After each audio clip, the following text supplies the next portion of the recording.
কোনো দড়ি ছাড়াই ১,৬৬৭ ফুট উচ্চতায় উঠে ইতিহাস গড়লেন বিশ্বখ্যাত মার্কিন রক ক্লাইম্বার অ্যালেক্স হনল্ড।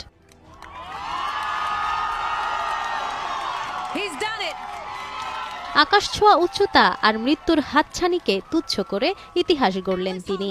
রোববার তাইওয়ানের রাজধানী তাইপেইয়ের আইকনিক তাইপেই ১০১-এর চূড়ায় আরোহণ করেন এই যুবক। তবে সাধারণ পর্বতারোহীদের মতো নয়, কোনো নিরাপত্তা দড়ি বা সুরক্ষা সরঞ্জাম ছাড়াই ১,৬৬৭ ফুট উচ্চতার এই দানবীয় কাঠামো জয় করেছেন অ্যালেক্স। সকাল ৯টার দিকে যখন অ্যালেক্স আরোহণ শুরু করেন, নিচ থেকে হাজার হাজার মানুষ রুদ্ধশ্বাসে তাকিয়েছিল তার দিকে। পরনে ছিল একটি লাল টি শার্ট, যা বিশাল ভবনের দেয়ালে একটি ছোট বিন্দুর মতো দেখাচ্ছিল। আরোহণের সবচেয়ে কঠিন অংশ ছিল ব্যাম্বু বক্স বা বাঁশের আকৃতির মধ্যবর্তী ৬৪ তলা। এখানে ভবনটি বাইরের দিকে ঝুঁকে থাকায় প্রতি পদক্ষেপে ছিল ছিটকে পড়ার ভয়। অ্যালেক্স মূলত ভবনের কোণ এবং ছোট ছোট এল আকৃতির খাঁজগুলোকে আঁকড়ে ধরে নিজেকে ওপরের দিকে টেনে তোলেন।